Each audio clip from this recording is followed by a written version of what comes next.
Bonjour, je m'appelle Arnaud Brunel, je suis infirmier aux soins intensifs depuis 12 ans et vice-président de la CIS Nursing.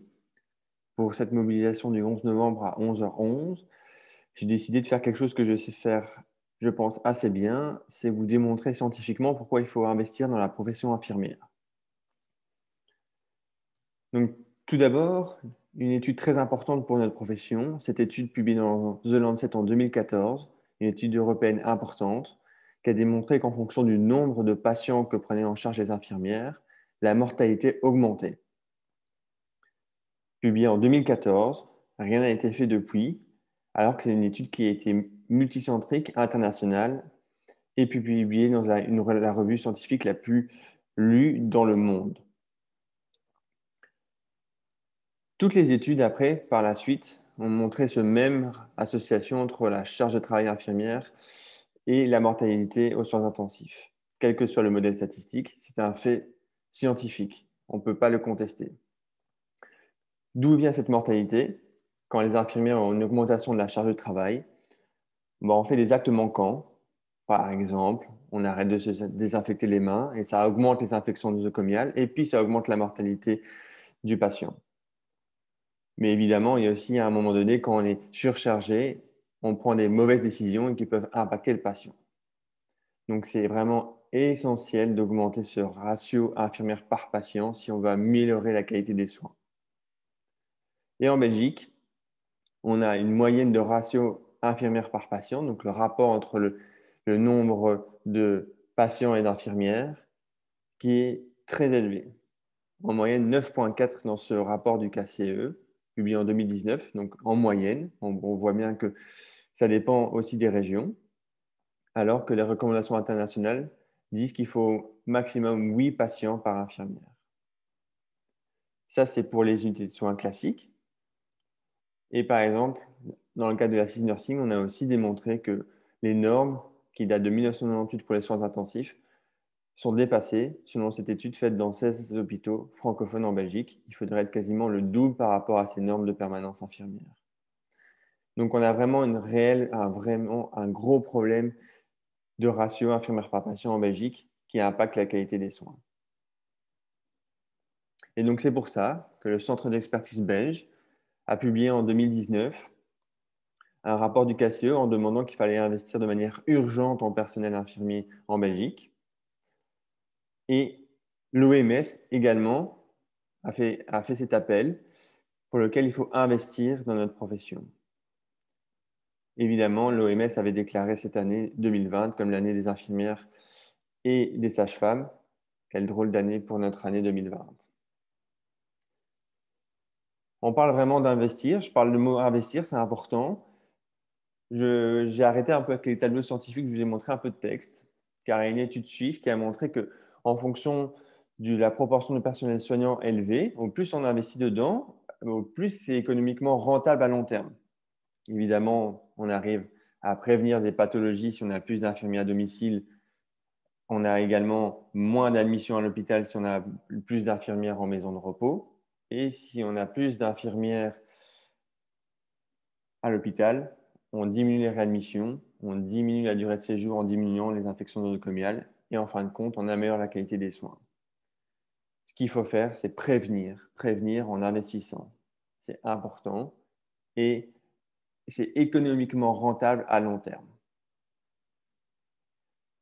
Malheureusement, malgré ces faits scientifiques, il faut constater que, par exemple, pour ce rapport du KCE publié en 2019, Maggie Debloc a botté en touche ce rapport du KCE en disant que ce n'était pas un problème de pénurie infirmière, mais c'était un problème d'organisation des soins. Bon, il faut avouer qu'il y a des études scientifiques qui sont publiées depuis 2014 et il n'y a pas qu'elle qui n'a rien fait comme ministre de la Santé publique, mais évidemment, elle a eu des impacts importants, très négatifs pour notre profession. Elle aurait pu, par exemple, à ce moment-là, investir dans la profession infirmière en voyant ce rapport du KCE. Alors, la pénurie d'infirmiers actifs, on en parle beaucoup actuellement. On se focalise beaucoup sur le nombre d'étudiants qui est en diminution. Certes, il est en diminution et donc c'est un problème.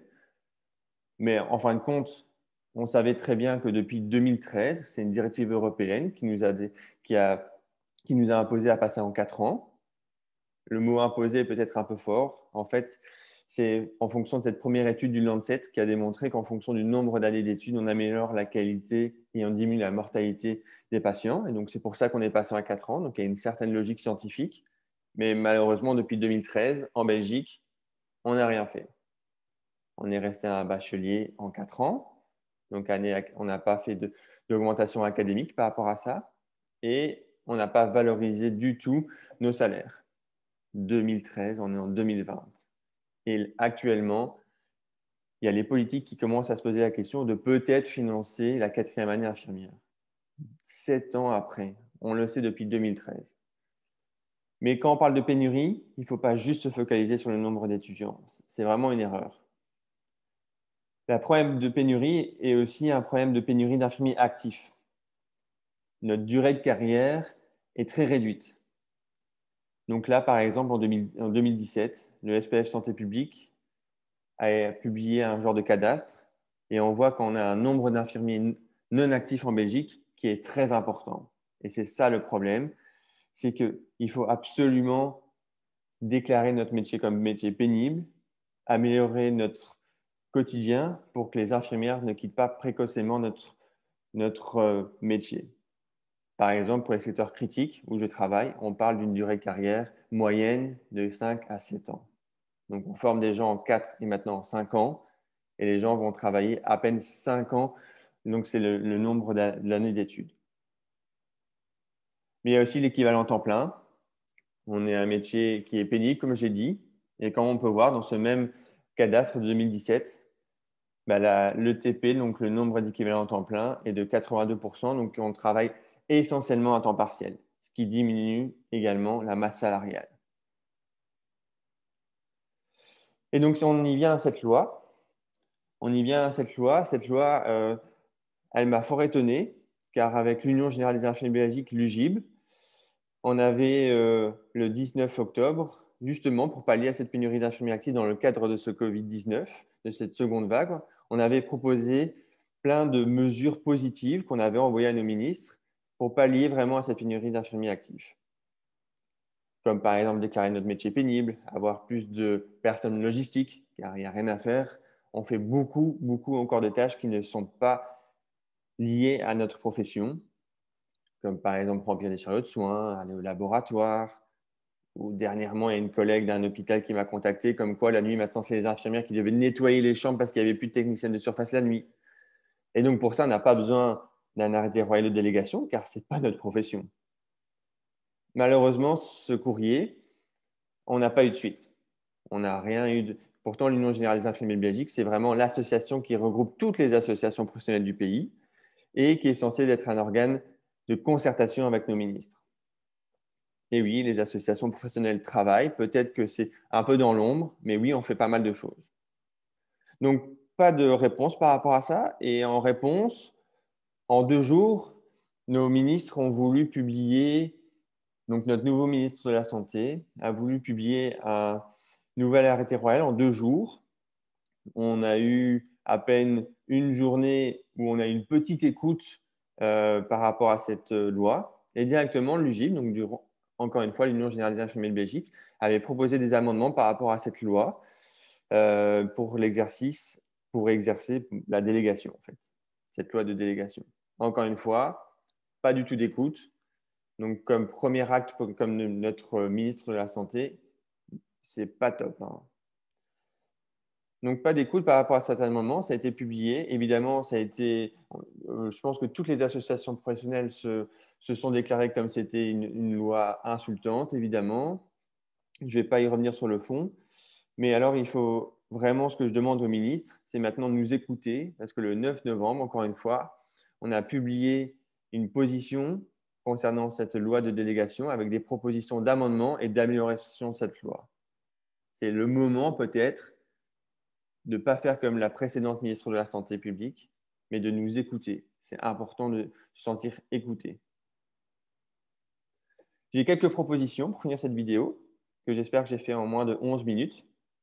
C'est d'une part, ça c'est à tous mes collègues, mobilisez-vous. Et mobilisez-vous de manière intelligente. C'est important. association professionnelle, organisation syndicale, Union for You, mais intelligent. Pas, et quand on est membre d'un groupe Facebook, c'est pas être mobilisé.